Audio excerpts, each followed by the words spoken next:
Loin d'ici, dans un village appelé Sembaya, vivait une femme nommée Fatoumata, une femme si belle que l'on disait que son visage pouvait arrêter le temps.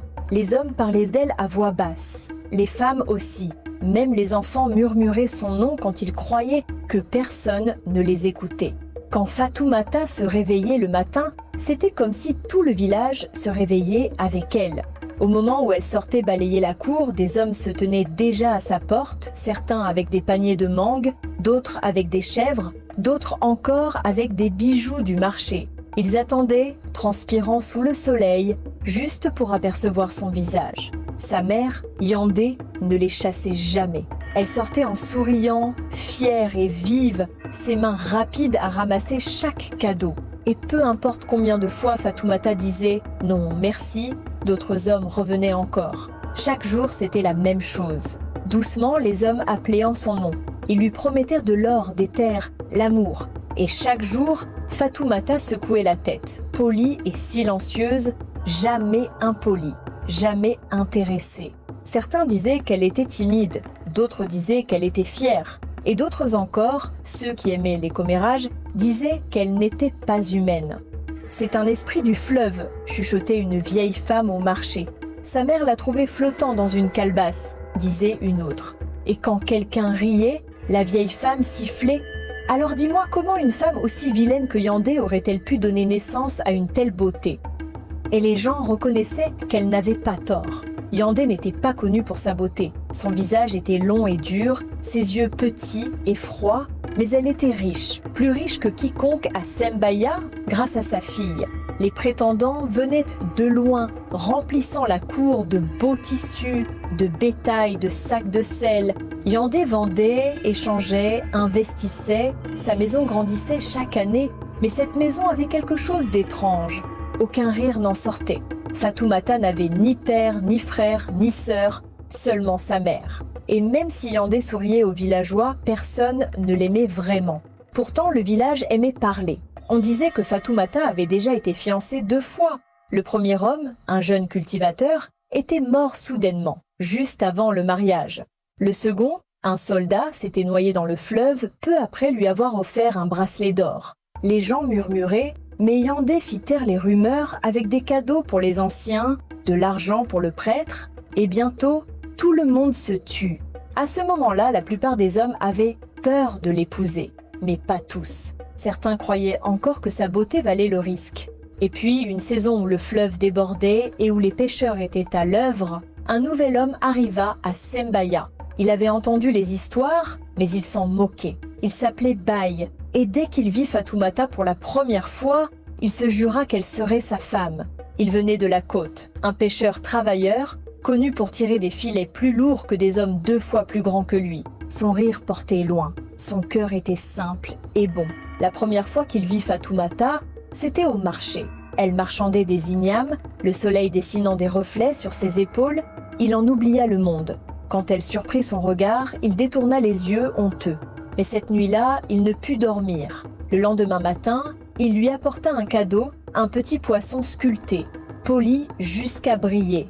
Fatoumata le regarda et sourit pour la première fois depuis des années. Ce sourire changea tout. Les villageois le prévinrent. « Ne la suis pas, garçon, elle est la mort des hommes. » Mais Baï rit. « Si l'amour tue, alors je mourrai en souriant. » Les jours devinrent des semaines. Il lui chantait des chansons près du puits, lui apportait des tilapias frais de ses filets, aidait les servantes de sa mère à porter le bois. Et peu à peu, les murs de Fatoumata commencèrent à tomber.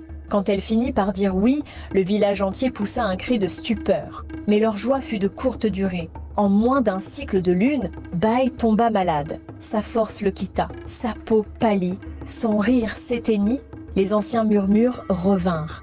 Elle en a pris un autre. Sa beauté tue les hommes. La mère de Baï alla de maison en maison réclamant justice. Les anciens se réunirent, mais avant qu'ils ne puissent agir, Yandé envoya des présents, du riz, de l'or, assez pour acheter le silence. Et une fois encore, le village se tut. Mais Fatoumata, elle, ne trouva pas la paix. Chaque nuit, elle veillait au chevet de Baï, priant tous les esprits qu'elle connaissait. « Prenez ma beauté, je vous en supplie, prenez tout, mais laissez-le vivre. » Une nuit, incapable de dormir, elle entendit des chants étranges dehors. Pieds nus, elle suivit la voix à travers les arbres, jusqu'à la rivière. Là, sous la lune d'argent, sa mère était agenouillée.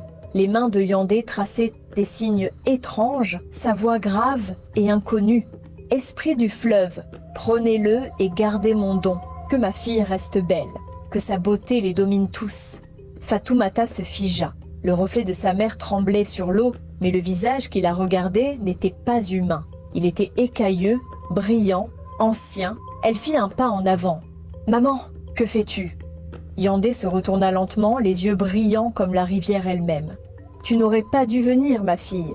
Tu veux savoir pourquoi tes hommes meurent? Parce que je l'ai promis aux esprits. » Des années plus tôt, Yandé avait été moquée pour sa laideur. Aucun homme ne voulait d'elle. Dans sa colère, elle était allée au fleuve et avait supplié les esprits. « Donnez-moi une fille dont la beauté aveuglera le monde. En échange, prenez la vie des hommes qui l'aimeront. » Le fleuve accepta. Et ainsi naquit Fatoumata, belle au-delà de toute raison, maudite au-delà de toute pitié. Fatoumata tomba à genoux. « Maman, c'est toi ?» Sa mère hocha la tête. « C'est le prix de la beauté, dit-elle calmement, comme si elle parlait d'une chose sans importance.